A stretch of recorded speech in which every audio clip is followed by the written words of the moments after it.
Well, hey there. This is a bonus episode. If you're new here, I'm Liz Rohr from Real World NP, and you're watching NP Practice Made Simple, the weekly videos to help save you time, frustration, and help you learn faster so you can take the best care of your patients. So I'm actually, this is a recorded interview that I did with my friend Amanda. I'm super grateful because I love the clinical stuff. If you're following me at all, you know that I do. But I know that there's a lot of the transition becoming a new nurse practitioner. There's a lot more than just the clinical stuff. There's all that career related, all those career related topics that I'm just not as savvy with. And so I'm super grateful because my friend Amanda actually runs the resumerx.com, and she's super, super passionate about helping nurses and nurse practitioners finding their dream jobs and navigating this journey between being a nurse to a nurse practitioner. So I hope you enjoy our interview. It's my first one, so I'm a little bit, maybe not myself, but hopefully you enjoy. And definitely leave us a comment below or any questions that you have further. She's a wealth of knowledge. I'd love to have her back on, but hopefully it's a good one for you. Recording now. So yeah, there are a lot of questions that people have. So I reached out to my email list. I reached out to people on Instagram and Facebook and asked what their questions were about graduating if they're currently a student.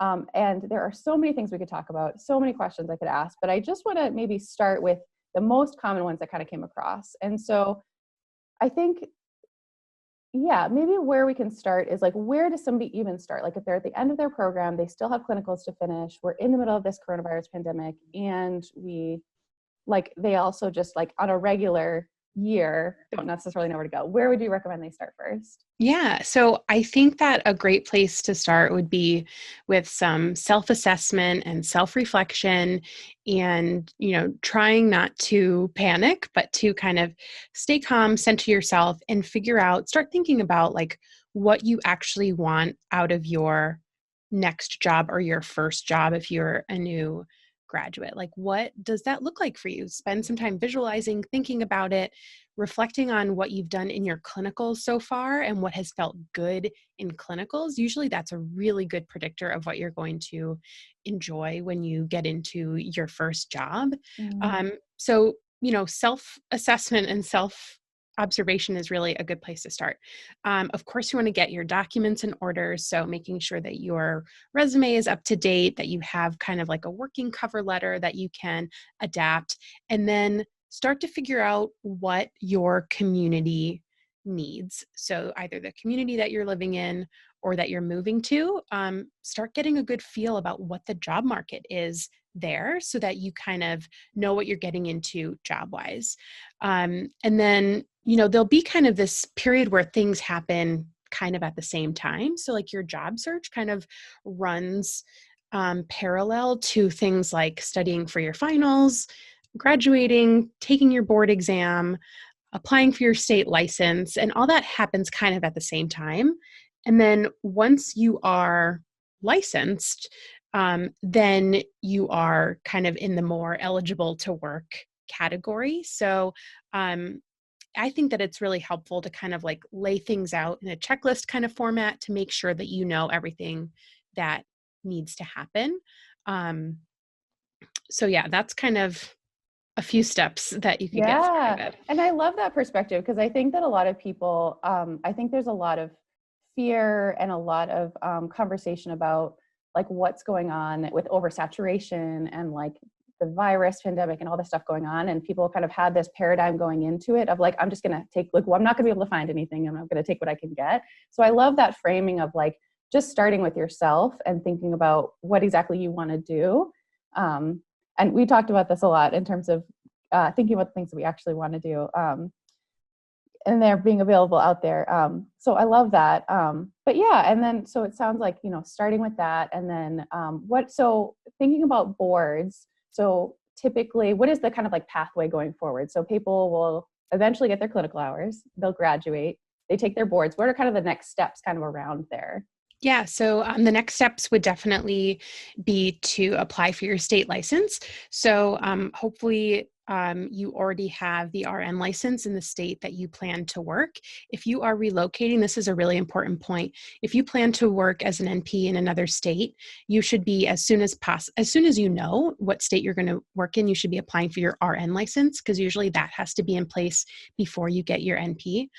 So after you graduate and take your boards, state license is next. And then once you have those things, you can apply for your NPI number and your DEA Mm, license. And that pretty much rounds out the things that you're responsible for. And then there's a whole host of credentialing tasks that will be done by your employer once you have a job. And so in general, do you personally, and do you recommend that people apply for their NPI and their DEA before they apply for a job so they already have that? Because I think there's a question also of like, at least when I first started, I was kind of like walked through that situation, and I also had my DEA fees paid for by my job. So yeah, what is your perspective on that? Yeah, I think it depends. I don't think that it hurts to start your job search even before you graduate. In which case, it's possible that you could kind of land a conditional job, and they could be kind of footing the bill for those Mm, things. But I probably wouldn't wait until after those things before starting the job search, because best case scenario, like you said, maybe they will fund that for you. yeah, yeah, And then yeah, I definitely think that the job search should happen kind of probably in advance of taking your boards. That doesn't mean mm, that you'll necessarily have a job, because some employers will want you to be pretty much ready. yeah, But for those positions that don't necessarily need somebody right away, it may actually work in your favor to be searching in advance, because that timeline right, could line up that right, you're credentialed on their end, and you're credentialed, you're state licensed, and then you can be kind of good to totally. go. Totally. And actually, I wanted to back up for a second because I think DEA and NPI are very familiar to us, but might not be familiar to new grads. So NPI is that National Provider Identification Number that we all have. NPI. You could Google mine, but please don't. You can Google anybody's. And I probably shouldn't have said that. But DEA, I don't think you can Google, but that's like the Hope drug not. agency. Yeah. And so you need those if you're going to be prescribing controlled substances. NPI numbers are just insurance related, basically. Correct me otherwise. And then depending, I think, on your state too, you have to get a controlled substance registration. So in Massachusetts, there's an MCSR part that goes along with, I think, the DEA. I get a lot of help from my job to tell me what to do, what to apply for, and all that. But yeah, so those are things that people could consider doing beforehand. But yeah, that brings up another question I think that people had is that like how long? What is the typical timeline? So I think that some people have a question of should I even? Well, I have a lot of questions, so maybe we'll break it down. Of like, so it sounds like we could apply before graduating, we could apply before boards, or you could wait till after. But you typically recommend before boards, starting to think about it. Yeah, I think that that is pretty smart, because even before you have your state license, there are things that can go on in the background that the employer can be working on, because the whole credentialing process is very long. Mm, So even for me, to put things in perspective with my most recent job, because I relocated recently, I'm already licensed in this state. I moved within a state, and it took 4 months for me to get credentialed with the hospital, with all the different steps that they had to do. They had to do the yeah. background check. They had to check the references. They had to verify my past employment for 10 years, like all these different things that they can do before you're officially boarded and licensed. Mm, So, especially if you are wanting to work as soon as possible, I think that starting your job search on the earlier side is in your favor, because best case scenario, you could get a job offer, sign it before you graduate. They're working on those credentialing things that they do in the background, the employer. You're working on graduating and passing your boards and getting your license. And, in the best case scenario, both of those things would end at the same time, and then you could start shortly after getting your license. right. Whereas if you wait until after you get your license, which is fine if you're not in any big rush, Totally. you could be looking at a good 4 to 6 months before you're starting, depending on the setting that you're working in. Yeah, and I think I just want to stress that point is that that's pretty typical. Like I think I've heard of travel NP jobs where they can credential you in like a week or two or Yeah. something. But typically, and then so first of all, credentialing is a big thing, and it can take a couple months, 2 to 3 months typically is what I found. So I changed jobs in the last year, and that's typically for most people. So like the timeline is that kind of like you apply, it has to go through HR, there's interviews, they have to have a plan, they have to have the budget, like there's things involved, right? So it can be about 3 months easily, right? And then the credentialing part is involving background checks, like you said. It also can involve, and correct me if I'm wrong, because I don't feel like I'm super savvy with the credentialing stuff, but it typically has to do with every insurance company that you can bill for, you have to be approved by, and they work very hard in the background to do that. And I don't think that people necessarily see that. And I think that's I think this whole topic is one of the ways that it's so different as an NP versus as an RN, because you kind of can apply and get a job a lot quicker typically. So yeah, so the average timeline can be a couple months. It would be nice if it all matched up if you applied now, but I think setting the expectation of like typically that doesn't necessarily happen. At least for me, I've never had that happen where it's been smooth like that. But yeah, and so credentialing, the amount of time, what other things and then coronavirus. Yeah. So what thoughts do you have? One of the questions, that kind of poignant question, and I wrote this person back by email, but it's kind of this feeling of like, is it even appropriate to reach out? And because I think nurse practitioners are just such empathetic, kind people, right? And so this graduating nurse practitioner is thinking about, is it even appropriate to reach out to them because they're scrambling, dealing with the coronavirus preparedness? Is it even appropriate to reach out for them to think about job prospects? And like, what are your thoughts about that? And what are your thoughts about just like how it's going to be right now? Yeah. So I think that it will vary greatly depending on the setting. So the reality right now, at least what I'm seeing, is the settings that are dealing with kind of frontline coronavirus patients. So like the hospitals, for example, are scrambling and hiring like crazy. At least they are here in New York City. Obviously, we're in the middle of a surge. So that's happening really quickly, and they're focused kind of solely on that effort.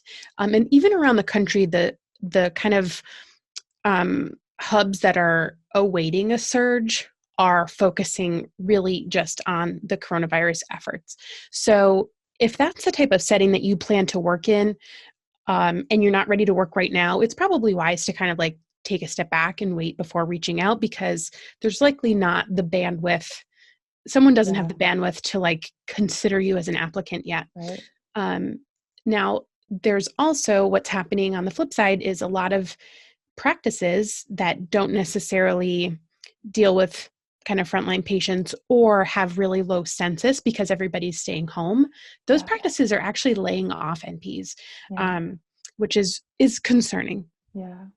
So I think that there will be this period of time, hopefully like a month or two, not much more, that there'll be this perception of like a hiring freeze where NPs won't be getting new jobs unless they're related to coronavirus efforts. But this can be kind of a blessing in disguise. Like, I think it'll be more important now than ever to be very intentional about your job search, to be kind of exploring and leveraging any connections that you have, like reaching out to preceptors or practices that you are familiar with, or any connections you have from your RN career, and really think about not only what your community needs now, but what they'll need in the coming months and years, and how you can fill that need.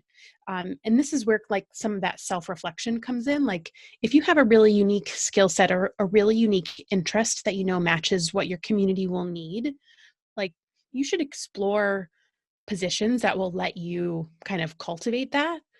But here's the thing. So like these clinics and practices are temporarily shutting down, but it's temporary. So when they come back up, there's going to be a backlog of patients to see and work to be done. Absolutely. Like all the people who have missed just like I can't even wrap my head around. I can't even like just looking at my own desktop at work. Yeah, it's crazy. But then they've laid off the providers, and those providers aren't going to have any sort of guarantee to get their job back necessarily, or they may move on to another position quickly because they can't afford to be laid off. So there may end up being many vacancies, either because there's more demand, like more patients to be seen to catch up with like basically a quarter of like 3 months of people not doing their like routine med checks and annuals and all that. Getting their IUDs. I know. That's what I'm missing at clinic. I know. So there will be vacancies, but Mm, keep in mind they may not be posted jobs. So yeah, I talk a lot about exploring the hidden job market, which is essentially like vacancies that exist but aren't posted publicly. You're not going to right, find them scrolling on Indeed.com. right. But if you were to contact them or like talk with a connection about what they need, like they're going to need you and they may not know it yet. Yeah, So it's a time where you can really spend being intentional about your job search and really planning out the steps and kind of reverse engineering that job search yeah, so that you are kind of landing in the right spot. yeah, absolutely. Yeah, and that kind of brings me to like what like I guess like that a big question that I've seen and it really breaks my heart is people who have been out of school for a very long time, 6 months, a year. What advice do you have for those nurse practitioner students or now new nurse practitioners? Yeah. So, yeah, I see that a lot too. And, the first thing is I'm going to say this again, but to like work on your mindset Mm, and to, examine what you are expecting. If you are kind of putting this out into the world every day, like it's oversaturated, I'm never going to find a job. It's been 6 months. I'm never going to find a job. I'm never going to find it. If you keep telling yourself that narrative, mm, that your beliefs are going to become your actions and are going to become your reality. yeah, So like that's the part that you really have some control over is what you tell yourself is going to happen. So there's some inner work involved that I definitely recommend. And then, people who have been out of school for a little bit, that can be perceived as a liability. So when you're sending your application somewhere and they see that you graduated at this time and that you're either still working as a nurse or you're unemployed for 6 months, a year, there's going to be a perception there from the person who's reading that. mm, So that's why I recommend trying to reverse engineer that job search and identify where you want to work and then contact them directly or reach yeah, out by email rather than just like sending a cold right, right. application through, Yeah. and really working on those connections and leveraging those that you may have. Absolutely. I mean, I definitely feel like when I was a nurse, when I was a staff nurse, I just feel like the job process was just so different. I mean, there was a unit. I worked in the hospital, and it was like there was a unit, there was one open position. This was the salary, and like here's what we're looking for, this number of experience. And I just feel like the NP market is just so different. And I think like you can work in a hospital-based setting, and it's very similar, right? But there's so many other opportunities about like private practices or community health clinics are different too. That's where I work now, but yeah, it seems like it's just a very different kind of process. And yeah, I mean, I've gotten a lot of success through those kind of back routes myself, to be quite Yeah. honest. It's really hard to just straight up go on Indeed and see the only things that are there. Yeah. I also think that like for that for that new NP who's been out of school for a bit and hasn't landed a job, like if they're in an RN job, like there's a safety net there that like subconsciously could keep you from getting your NP job. Yeah. There is a whole other sense of urgency that can come with being unemployed.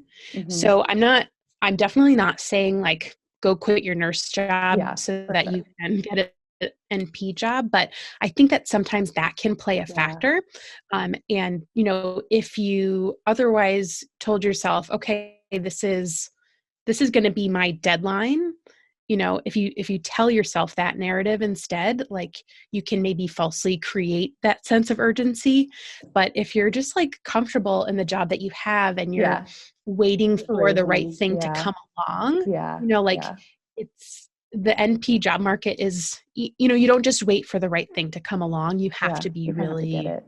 and you have to like really go out and get it and be intentional because like it's not something that's just gonna, pop up Yeah. like a nurse, an RN job at your hospital. You're not going to get like an email every week and all of a sudden Yeah. your dream vacancy is going to be there. It just doesn't work that way. Whereas Right. it kind of works that way in nursing, at least in hospital nursing. Yeah, definitely.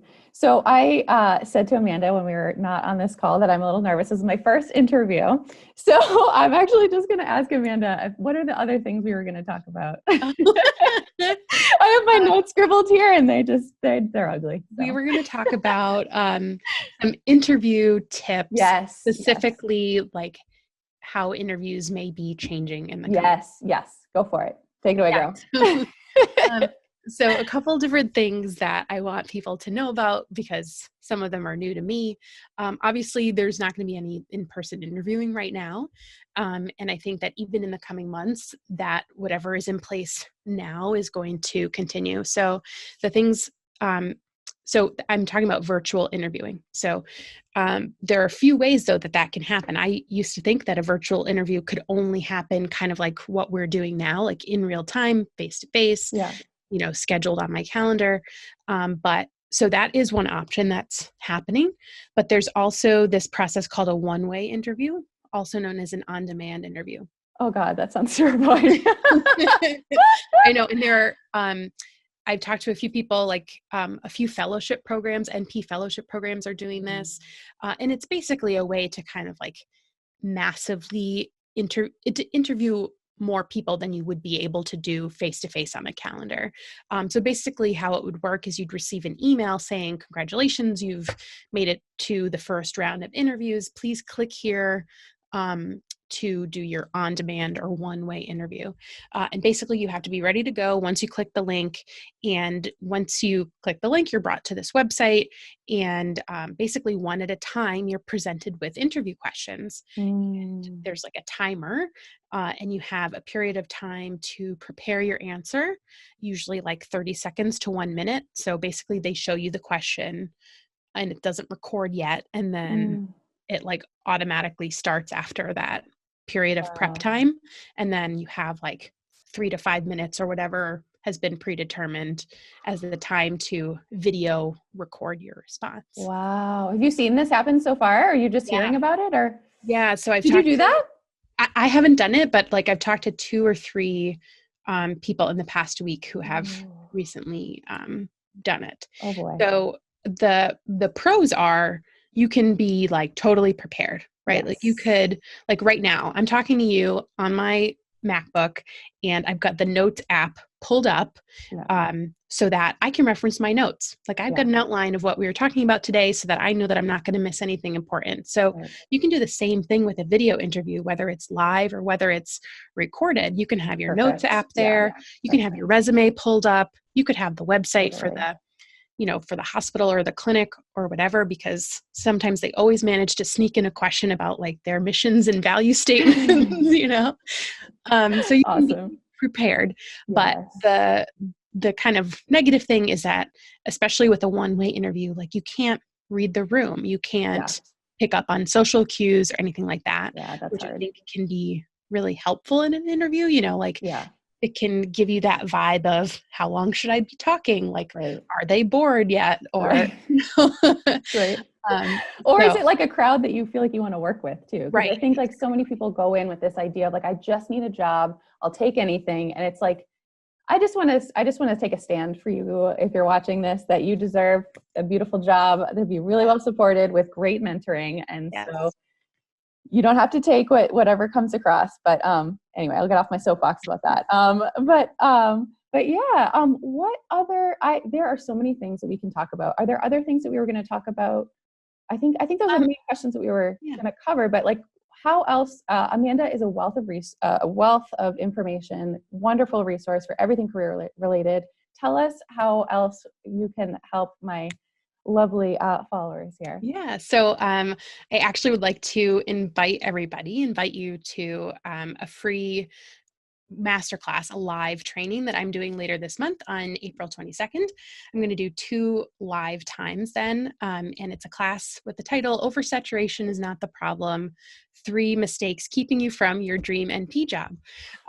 So it's going to be a continuation of this discussion. Totally. I'm like super passionate about the fact that oversaturation is an excuse.